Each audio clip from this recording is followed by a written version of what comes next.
신실한 마음으로 성전을 찾아주신 우리 사랑하는 이문동교회 성도 여러분 안녕하십니까? 네, 또 각 처소에서 예배드리시는 우리 성도 여러분 안녕하십니까? 오늘 저는 참된 행복을 누리며 사는 인생이라는 제목으로 마태복음 5장 1절부터 3절의 말씀을 함께 나누도록 하겠습니다. 제가 읽겠습니다. 우리 함께 읽겠습니다. 예수께서 시작. 예수께서 무리를 보시고 산에 올라가 앉으시니 제자들이 나온지라. 심령이 가난한 자는 복이 있나니 천국이 저희 것임이요. 네. 산상보훈이라고 해서 산에 올라 말씀하신 가장 귀한 교훈이라는 우리가 잘 아는 팔복의 첫 말씀입니다. 이 그림처럼 예수께서 산에 올라가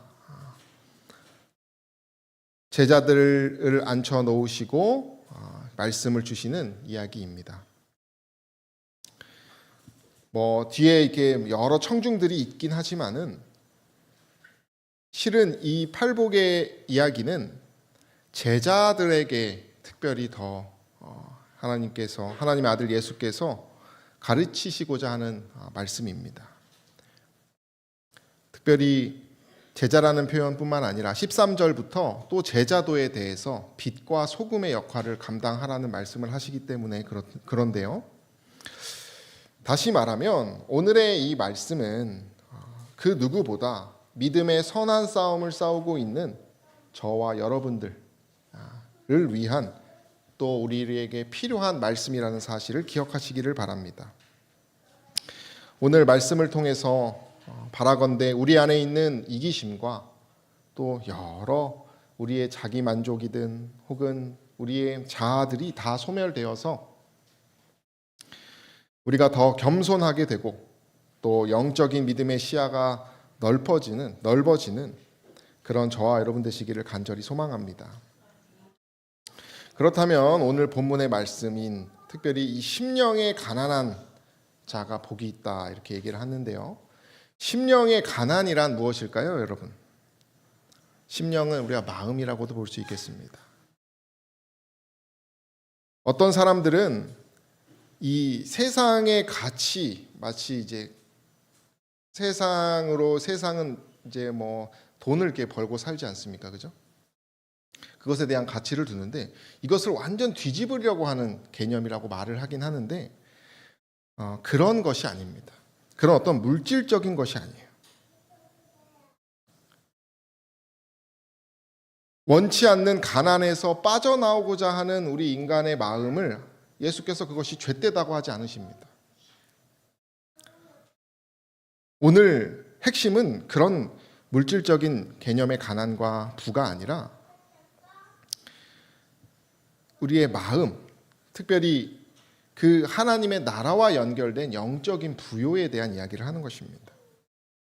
여기 누가복음에도 심령이 가난한 사람에 대한 또 표현이 나오는데 가난한 자는 복이 있다 이렇게 말합니다.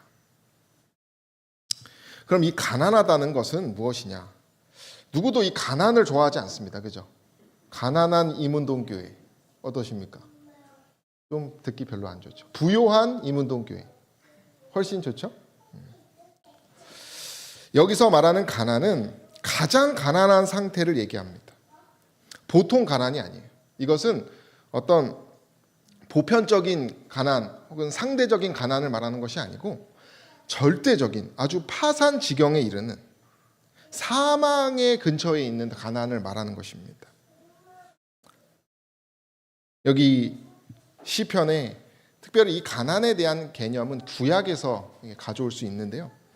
저희 영혼을 사망에서 건지시며 저희를 기근의 시에 살게 하시는도다. 여기 기근과 사망 이게 같이 연결되어 있어요.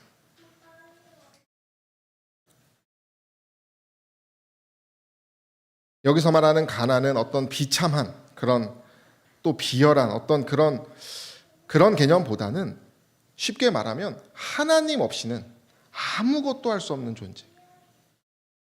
그 하나님께서 주시는 그런 어떤 도움 없이는 어떤 것도 힘쓸 수 없는 상태에 대한 이야기를 말하는 것입니다.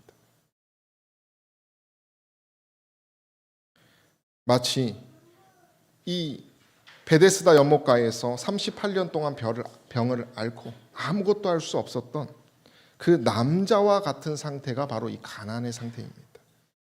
38년간의 노력을 했지만 아무것도 얻을 수 없는 그러한 마음 상태와 현실 상태를 얘기하는 것입니다.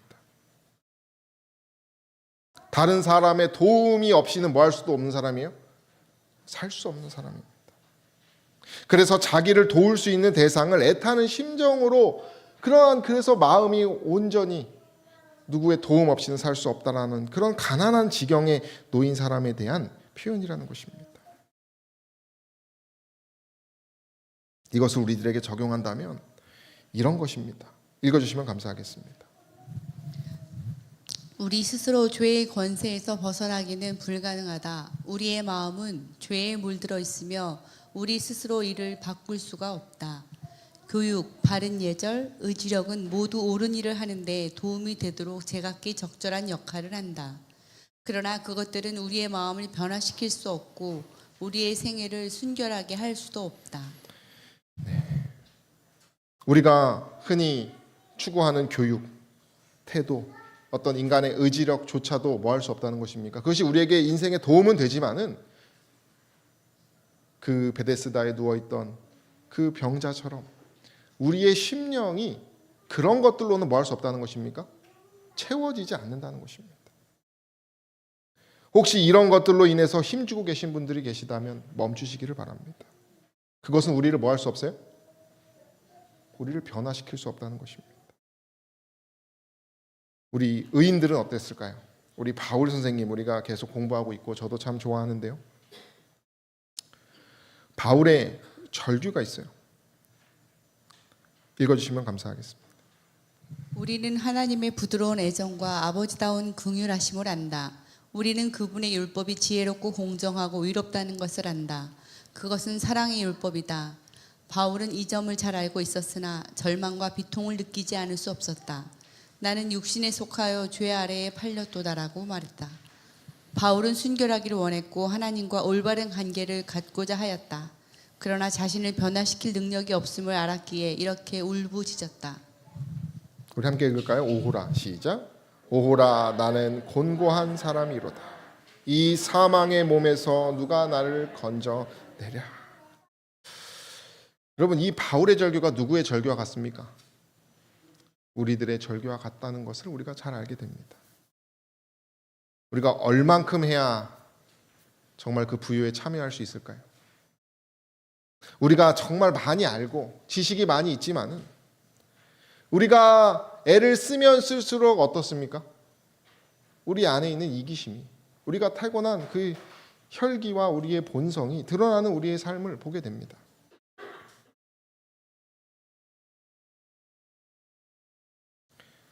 내가 뭔가 새롭다고 느꼈지만은 몇 달 지나면 어때요? 다시 원래로 돌아가는 그러한 마음과 현실을 그 심령의 가난한 상태라고 얘기하는 것입니다. 여러분 바울뿐만이 아닙니다. 시편 기자가 구약에서 이렇게 얘기합니다. 나를 늙은 때에 버리지 마시며 내 힘이 쇠약한 때에 떠나지 마소서. 이거 누구의 절규일까요? 다윗의 절규입니다.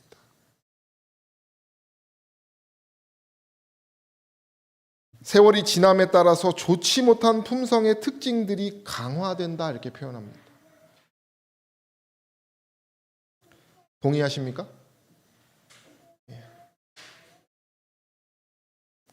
더 그래서 바울은 불행한 자신들의 그 자신의 마음 상태와 주변 친구들의 모습을 보게 된 것이에요. 세월이 지날수록 마치 와인이 오래되면 숙성이 되면 뭐하냐? 비싼데 사람의 마음은 어떻습니까? 가면 갈수록 더 불행의 모습을 갖는다는 것입니다. 더 부끄러워진다는 것입니다. 다윗은 크게 자극을 받았다. 자신이 노인이 되었을 때를 내다보고 그는 뭐 했어요? 낙심했어요. 여러분, 바울도 그렇고 다윗도 그런데 우린 어떻겠습니까? 사실 이 팔복의 말씀은요, 가장 높은 표준을 얘기하는 것입니다. 우리의 힘으로는 닿을 수 없는, 애초에 뭐 하는 것이, 그것을 인정하고 거기서 얻는 영적인 통찰력을 우리에게 제공하는 것입니다.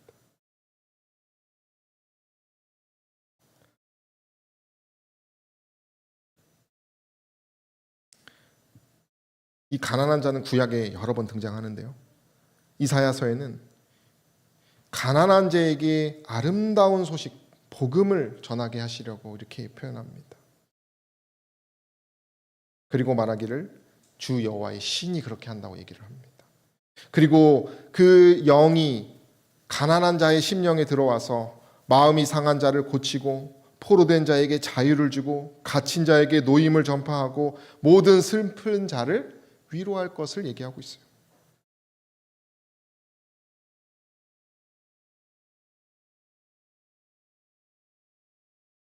하나님의 은총의 대상이 바로 심령이 가난한 자들입니다. 그런 자에게 하나님께서 잊지 않고 자비를 베푸시는, 그러니까 하나님의 의존을 바라는 자가 뭐예요? 심령이 가난한 자라는 것입니다. 우리가 외경이라고 하죠. 외경에 보면 이제 솔로몬의 시편에 보면, 또 쿰란에 이렇게 보면은 우리가 지금 마태복음 5장에 말하는 심령의 가난한 사람에 대한 표현을 영이 가난한 자들로 이렇게 표현하면서 주의 거룩한 전쟁에서 주님의 구원을 기다리는 자다 이렇게 말합니다. 또 솔로몬의 시편에는 당신은 당신의 가난한 자들에게 선을 행하십니다. 그들은 당신의 뜻을 따라 생활하며 당신의 구원을 바라봅니다. 그러나 그런 과정 속에서도 항상 당신을 찾으며 그들의 마음은 당신을 의지합니다 라고 하면서 이 심령이 가난한 자의 상태에 대해서 얘기를 합니다. 다시 말하면 이 심령의 가난한 사람은 억압과 물질적 불이익을 받고 그런 여러 어려움 가운데 있지만은 하나님을 신뢰하는, 그 하나님의 도움을 구하는 그런 사람을 말하는 것이에요. 그래서 심령이 가난한 사람은 이런 말을 할 수 없습니다. 어떤 교만한 사람들이 이런 말을 한다고 하죠. 하나님께서 나를 받으신다는 확실한 보증이 있어야 뭐예요? 내가 믿겠다라고 하는 것이에요. 내가 뭔가 확실한 하나님의 그걸 봐야지. 자기의 생각이 더 강해요. 그런 자아가 있는 사람은 뭐한 사람이에요? 심령이 가난한 사람이 아니라는 것이죠. 심령이 가난한 사람은, 심령이 가난한 그 마음 상태는 이 탕자의 마음과 같은 것입니다. 아버지여, 내가 하늘과 아버지께 죄를 얻었사오니 지금부터는 아버지의 아들이라 일컬음을 감당치 못하겠나이다. 나를 품꾼의 하나로 보소서.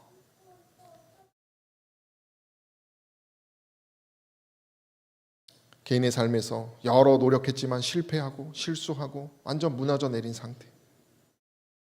그러나 그 어떻게든 살고자 하는 그 하나님의 의지를 어떻게든 아버지께라도 찾아가서 그 마음을 살리려고 하는 사람이 바로 심령이 가난한 상태에 있는 사람이라는 것이에요. 그래서 이사야 그 구약에는 이렇게 얘기합니다. 읽어주시면 감사하겠습니다. 나 여호와가 말하노라. 나의 손이 이 모든 것을 지어서 다 이루었느니라. 무릇 마음이 가난하고 심령이 통회하며 나의 말을 인하여 떠는 자 그 사람은 내가 권고하려니와. 네. 심령의 통회가 있고 그 하나님께 떠는 사람, 그 사람에게 하나님께서 함께 하신다는 얘기예요. 그것이 마음이 가난한 사람이라는 것이. 예수께서는 우리가 죄 많고 무력하고 도움이 요구되는 그러한 상태 그대로, 이것이 무슨 상태예요? 심령이 가난한 상태입니다. 그대로 당신께 나오는 것을 좋아하신다. 우리는 우리의 연약함과 어리석음과 죄가 많은 그대로 나아가서 참회하는 마음으로 그의 발 아래 엎드릴 수 있는 것이다. 그의 사랑의 팔로 우리를 안으시고 우리의 상처를 싸매시고 우리에게서 모든 누추한 것을 깨끗이 씻어주시는 일은 그의 영광으로 여기시는 바이다. 그것은 누가 제일 기뻐하는 일이에요? 예수께서 그걸 너무 좋아하세요.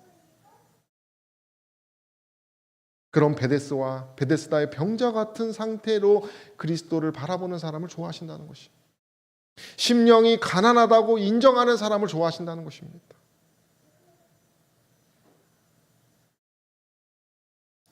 저 여러분들의 심령은 어떻습니까?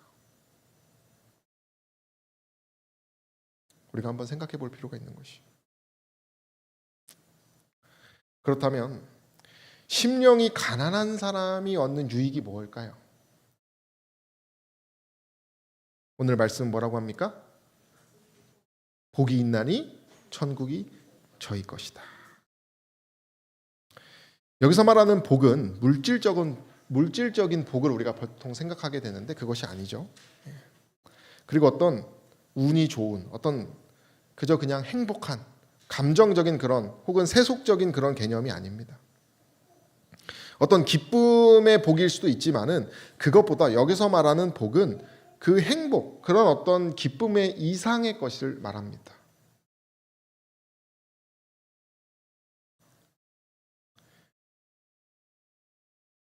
이 천국과 연결되어 있는 것이죠. 이 천국은 우리가 흔히 생각하는 어떤 하늘나라 그 공간의 개념도 아닙니다. 우리의 심령에, 우리의 내면에, 우리의 존재에 대한 어떤 새로움을 얘기하는 것입니다. 그분과 우리가 인격적으로 교제함에서 얻는 어떤 그러한 성질을 가지고 있어요. 예수께서는 이 산상보훈을 얘기하시기 전에 이미 몇 개월 동안 지방에서 이 천국에 대한 얘기를 하셨대요.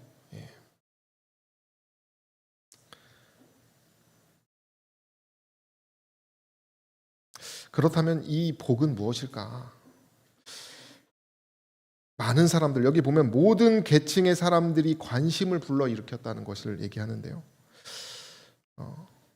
KBS에서 아주 특별한 인연 2부작으로 한 부부에 대한 이야기를 이렇게 얘기를 하였습니다. 제가 알기로는 이분이 우리 재림교인이라고 들었는데, 경상북도 상주에서 농사를 짓는 분이신데, 가족들이 이렇게 심장병 겪고 있는 어린 아이들, 그 보르네오 섬에 있는 아이들을 이렇게 고치는 그런 일을 하게 합니다.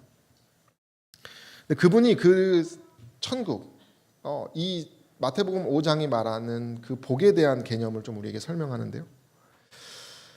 읽어주시면 감사하겠습니다. 사람과 사람이 부딪히며 바다 같은 사랑에 감동하고 너무 좋아 감동하고 살아있어 감동하고 세상의 어떤 값진 재물보다 소중한 감동을 넘치듯 느끼며 살아가는 나는 세상에서 가장 가난한 부자입니다. 네, 이런 말을 합니다. 이것은 내면의 천국을 얘기하는 것이죠. 어떤 상황이든 상관없이 말이에요. 그리고 이런 천국에 대한 표현이 있습니다. 땡볕에서 열심히 일하고 와서 싱싱한 채소와 따뜻한 밥 먹고 서늘한 곳에 물 한 잔 마시면서 쉬는 상태. 너무 웃어서 배 아파서 좀 쉬는 상태. 다 어떤 상태예요? 어떤 세속의 어떤 그런 분주함과 떨어진 우리가 내면에서 얻을 수 있는 어떤 그 유구한 어떤 그런 심령의 감정에 대한 표현을 이렇게 여러 개 하죠.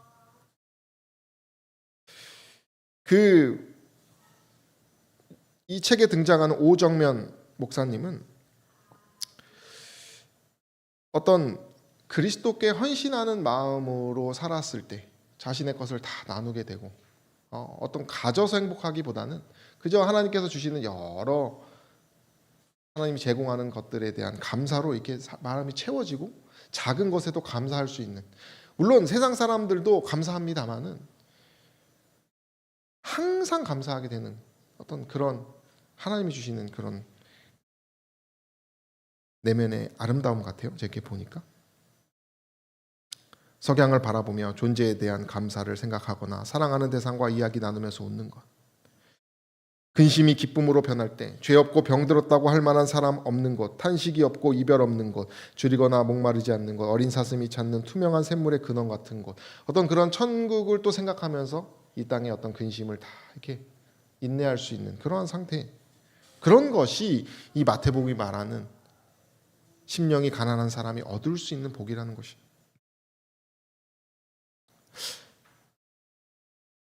심령이 가난한 사람이 얻는 그 유익에 대해서 영감의 글은 이렇게 얘기합니다. 읽어주세요. 그리스도의 영으로 젖어 있는 사람은 그리스도 안에 거한다. 그에게 다가오는 것은 무엇이든지 언제나 그의 곁에 계시는 구주로부터 온다. 주님의 허락이 없으면 어떤 것도 그에게 접촉될 수 없다. 우리의 모든 고생과 슬픔, 우리의 모든 시험과 시련, 우리의 모든 핍박과 궁핍, 한 말로 모든 것이 합동하여 선을 이루게 된다. 온갖 경험과 환경은 우리에게 유익한 것을 전달해주는 하나님의 사자들이다.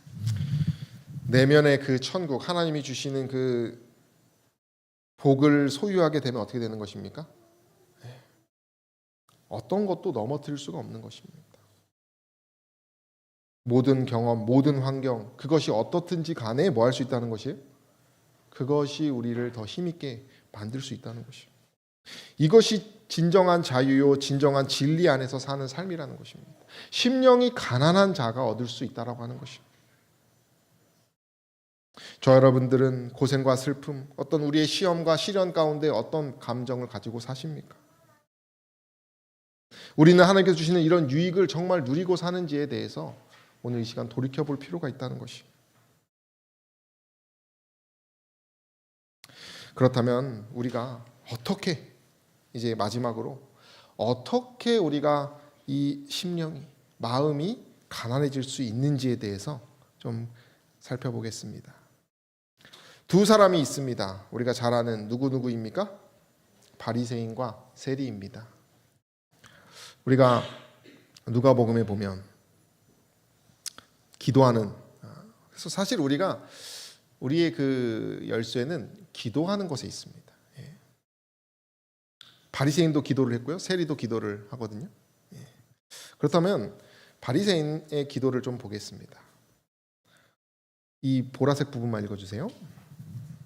바리새인은 서서 따로 기도하여 가로되 하나님이여 나는 다른 사람들 곧 토색, 불의, 간음을 하는 자들과 같지 아니하고 이 세리와도 같지 아니함을 감사하나이다. 나는 일에 2번씩 금식하고 또 소득의 11조를 드리나이다 합니다. 바리새인은 어떤 사람입니까? 딱 보기 나쁜 사람은 아니에요. 종교적인 사람입니다.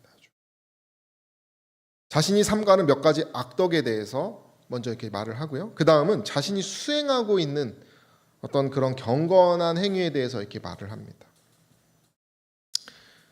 세리는 반대로 종교 활동을 하기에는 적합하지 않습니다. 우리 이문동교회로 데려오기에는 우리가 욕을 먹을 수가 있어요. 그런 세리를 데려왔다가는 기왕 데리고 올 거면 이런 바리새인, 여기서 이 기도하는 종교인이 나을 수도 있습니다. 평판을 봤을 때는요. 이 바리새인의 기도에서 구체적으로 보면 일에 2번씩 금식하고, 사실 율법은요 한 가지 금식만 요구합니다.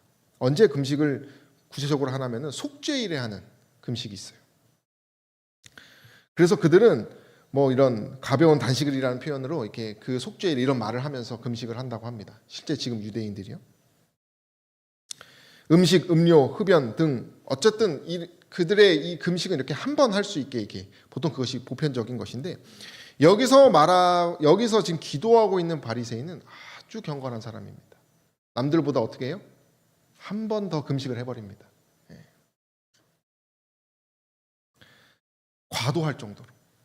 과할 정도로 율법이 요구하는 것보다 더 하게 하고 있는 사람이에요. 실제로 경건한 사람들은 월요일 그날 이렇게 보통 하루 해야 되는데 또 다른 날에 금식했던 것들이 또 입증하는 경우가 있었다고 합니다. 뿐만 아니라 어쨌든 이렇게 더 철저하고요. 소득의 11조를 드린다 이렇게 말을 하는데, 바리새인 중에는 11조를 여기 보면 신명기에 보면은 정원의 어떤 11조를 드리기도 한다는 것이. 소득의 11조만 내야 되는데 자기가 생각하기에 또 경건해 보이는 어떤 그런 거에 또 11조를 또 낸다는 것이.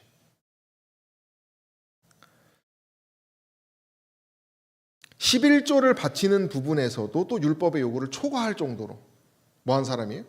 철저한. 바리새인의 기도는 자신의 삶을 그대로 말한 것입니다. 하나님께 하나님 제가 이런 사람입니다. 이렇게 하나님을 사랑합니다. 그의 행동은 다 사실이고 분명히 사람들로부터 칭찬받을 만한 일이었지만은 여기서 문제는 무엇입니까? 바리새인의 정신이 문제예요. 정신이 잘못된 것입니다. 정신이 심령이 가난한 상태가 아니에요.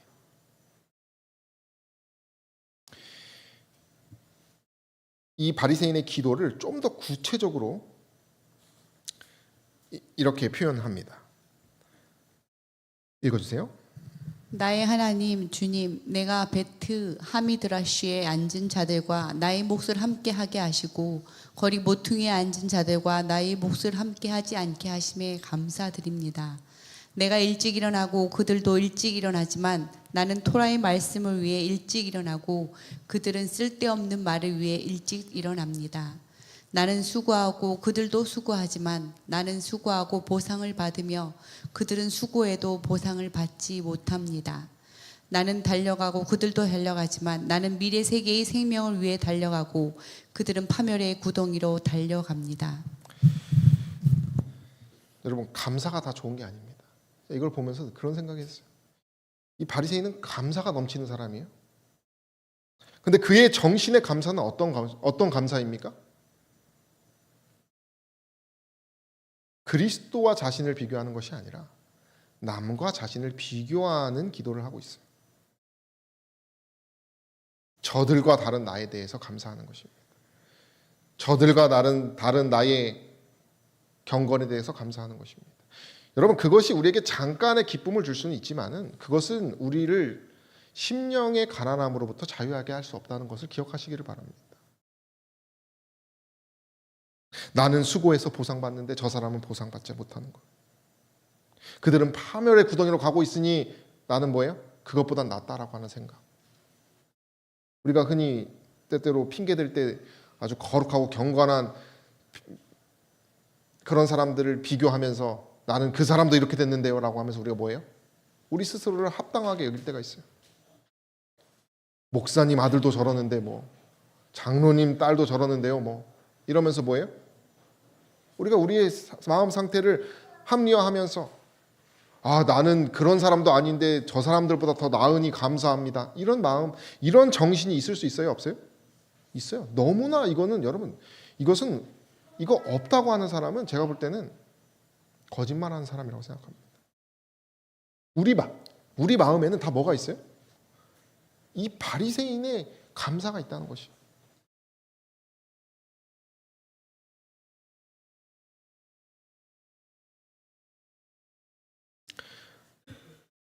읽어주세요. 스스로 완전하다고 느끼는 사람, 다시 말해 자신이 꽤 선량한 줄로 생각하고 현 상태에 만족하는 사람은 그리스도의 은혜와 의에 참여하려고 하지 않는다. 교만은 아무 필요를 느끼지 않으므로 그리스도와 또 그분께서 오셔서 주시고자 하신 무한한 축복에 대하여 마음의 문을 닫는다. 이러한 사람의 마음속에는 예수님을 위한 자리가 없다. 스스로를 부요하고 존경받을 만한 인물로 여기는 자들은 믿음으로 구하지 않으므로 하나님의 축복을 받지 못한다. 제가 아는 아주 가까운 지인이 자신이 다니는 교회를 진짜 좋아해요. 그 가족이 그 대를 거쳐서 이렇게 매년 모여서 올해는 우리가 교회를 위해서 어떻게 헌신할까? 그런 얘기를 합니다. 어떻습니까? 아름답습니까? 아름다워. 그런 사람 이문동교회로 데려오고 싶어요. 그런데 저한테 저랑 얘기를 하다가 제가 뭘 발견했냐면 자신의 교회 외에는 관심이 없는 걸 제가 봤어요.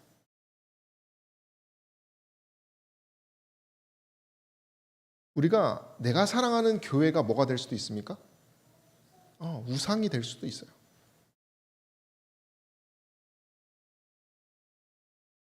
우리의 신앙의 여러 환경은 너무나 많은 우리의 시험거리라는 것을 기억해야 합니다. 습관적으로 교회를 다니는 경우도 있습니다. 그것도 위험하죠. 그죠? 우리가 교회가 여러분 왜 생겨났습니까? 교회가 생겨나고 신앙이 생겨났습니까? 아니면 신앙이 있어서 교회가 생겨났습니까? 신앙이. 우리가 착각할 때가 있는 것 같아요. 그러니까 이제 교회에서의 하는 형식적인 것들만 자꾸 신경을 씁니다. 제가 찬미 부를 때도 저도 때때로 그냥 찬미를 부르고 있어요. 딴 생각하면서. 신앙이 있기 때문에 이 심령의 가난함이 있었기 때문에 누가 존재했습니까? 그리스도인들이 존재하고 교회가 존재했어요. 왜 사도 바울이 날마다 죽노라 했습니까? 그는 그것을 잃지 않았습니다. 그 우선순위를.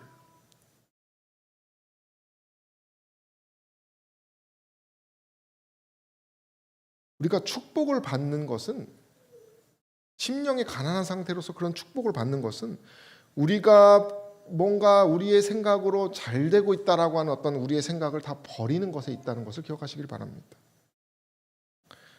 이게 제가 우연히 찾았어요. 2013년에 저의 어깨를 이렇게 들썩이게 한, 목이 뻣뻣하게 한, 여기 계신 분들은 그렇진 않습니다만 저는 이때 저하고 제 처가 이제 연애하기 전인가? 아무튼 썸을 타고 있었나 어쨌든.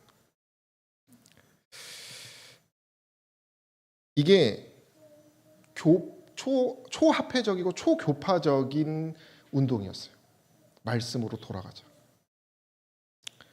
그래서 몇 해에 걸쳐서 미국에 지금 미국 합회에 계신 어떤 저스틴 킴이라고 하는 목사님도 데리고 오고, 여기 새벽 기도는 하용판 장로님이 오시고, 김상래 교수님이 오시고, 그 다음엔 또 이상구 박사도 이렇게 오고, 내노라 하는 분들을 다 모셨습니다. 청년들과 함께 해서요. 그래서 수많은 사람들이 이렇게 그 경건 운동에 이렇게 참여하면서 막 질투도 많이 받고. 근데 제가 처음에는 순수한 마음으로 이렇게 들어갔는데 제 마음에 뭐가 싹 들까요? 여기 제대로 된 목회자는 저밖에 없었어. 내가 이렇게 뭔가 남들하고 다르구나. 그런 마음이 저한테 들어오면서 제가 뭔가 기성교회, 일반 교회에 대해서 완전 잘못다, 완전 바벨론이다, 이런 생각을 제가 갖게 되었어요. 여기서 모이는 여기 구성 멤버들은 다 채식하고 경건 운동하고 새벽 기도하고 우리가 흔히 말하는 교회에서 추구하는 아름다운 그 모습은 다 갖춘 사람들입니다. 저도 그거를 막 추구했고요. 그러나 제가 축복받지 못했다는 것을 여기서 고백합니다.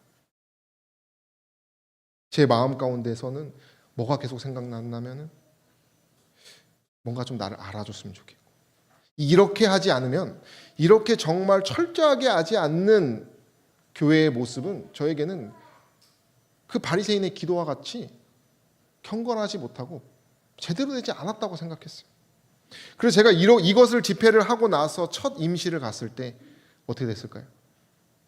완전 주저앉아 버립니다. 제가 가자마자 막 다 때려 고칩니다. 이렇게 하면 돼, 저렇게 하면 안 된다. 어떻게 됐을까요? 제 마음에 감사와 긍휼과 사랑이 없었기 때문에 불보듯 뻔한 것입니다. 여러분, 교만과 자부심이라고 하는 것이, 제가 지금 왜 이 얘기를 합니까? 저에겐 자부심이 있었어요. 영적인 자부심이 있었습니다. 남들과 다른. 여러분 각자 우리가 자부심이 있습니다. 이문동교회에 대한 자부심도 있을 것이고, 내 가정의 어떤 신앙의 형태에 대해서 자부심이 있을 것이고, 나의 어떤 가문 혹은 나의 생각, 내가 걸어온 이 길에 대한 우리가 다 자부심이 있습니다. 말은 하지 않지만 그걸 아주 세련되게 우리가 살짝 돌려서 말할 뿐이지 다 가지고 있어요. 그러나 여기서 뭐라고 말합니까? 우리 함께 읽어주시면 감사하겠습니다.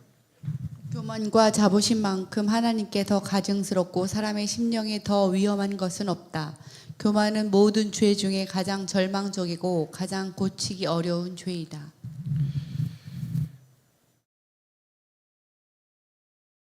이러한 자부심을 가지고 있는 교만한 마음을 가진 사람은 뭐 할 수 없다는 것입니까?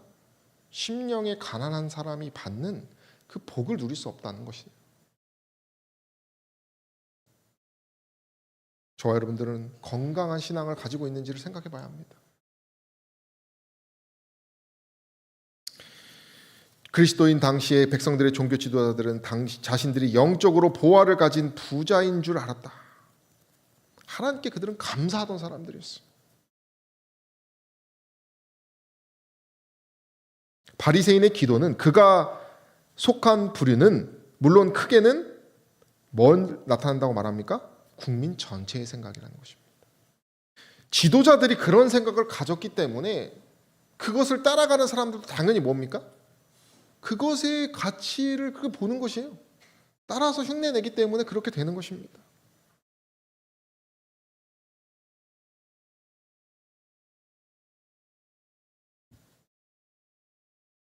어떤 교수님이 그 진짜 자존감에 대한 자기 객관화에 대한 얘기를 하는데요. 두 가지라고 합니다. 현실을 똑바로 인식하는 것. 그리고 부족함을 뭐 하는 것이에요? 인정하는 것에 시작된다. 근데 어떤 사람은 나는 잘났어. 나는 뭐든지 할 수 있어. 나는 최고야. 자신에게 스스로 자부심의 거리를 막 말하면서 말하는 것은 건강한 자존감이 아니라고 말해요. 진짜 자존감은 아까 말했던 현실을 인식하고 부족함을 인정하는 것이라는 것이에요. 바리새인과 달리 세리는 그런 어떤 개념에서 자신에 대해서, 심지어 이 세리는 어떤 사람이에요? 그 종교적일 수 없는 사람이었지만은 그는 자신을 객관화하는 것을 넘어서서 완전 자신은 뭐하다고 말합니까?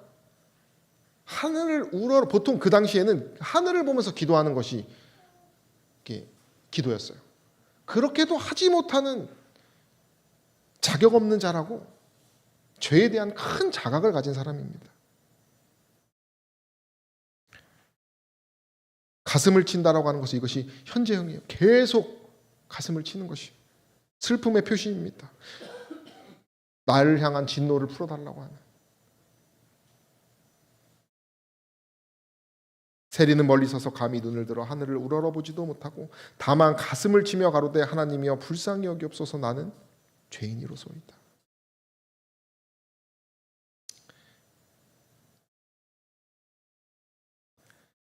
읽어주시면 감사하겠습니다. 그리스도께서는 먼저 당신이 용서하시는 사람을 뉘우치게 만드신다. 죄를 깨닫게 하는 것은 성령께서 하시는 일이다. 죄를 깨닫게 하시는 하나님의 영으로 감동을 받는 사람들은 자신들에게 선한 것이 전혀 없다는 것을 알게 된다. 사랑하는 여러분, 우리가 기도 없이는, 이 말은 무엇입니까? 진정한 기도 없이는 우리는 심령이 가난해질 수 없다는 것을 기억하시길 바랍니다. 우리가 진정으로 기도해야지. 이러한 세리처럼 정말 영을 구하고 나의 정말 처절한 가난한 나의 심령과 나의 존재 상태에 대해서 고백하는 기도만이 우리를 죄로부터 이기게 한다는 사실을 기억하시기를 바랍니다. 함께 읽을까요? 성령의 시작. 성령의 도움을 대수롭지 않게 생각하는 곳은 어디든지 영적 가뭄, 영적 암흑, 영적 타락과 죽음이 나타나게 된다.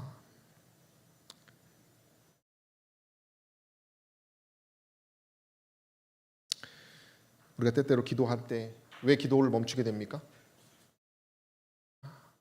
기도가 응답되지 않을 수도 있고 또 우리의 생각이 너무 커질 수도 있는데요. 그럼에도 우리가 기도를 해야 하는데요. 영감의 글은 우리에게 힘을 주는 얘기를 합니다. 읽어주시면 감사하겠습니다. 그대의 기도가 즉각적인 응답을 받지 못한 것처럼 보일지라도 낙담하지 말라. 주님은 종종 기도 속에 속된 것이 섞여 있음을 보신다. 사람들은 자신들의 이기적인 욕망을 만족시킬 것을 위해 기도하지만 주님은 그들이 기대하는 방식으로 그들의 요청을 성취시키지 않으신다. 그분은 그들이 자신들의 진정한 필요가 무엇인지 더욱 분명하게 볼 수 있을 때까지 시험과 시련을 허락하여 겸손으로 이끄신다. 주님은 사람들에게 타락한 취향을 만족시킬 것들을 주지 않으신다. 그런 것들은 인간 중에게 해가 되며 그로 하여금 하나님께 욕을 돌리게 한다. 주님은 사람들에게 그들의 야망을 충족시키고 자화자찬을 위해 사용될 것을 주지 않으신다. 하나님께 나아갈 때에 우리는 그분의 거룩한 뜻에 모든 것을 굴복시키면서 마음으로 순종하며 뉘우쳐야 한다. 아멘.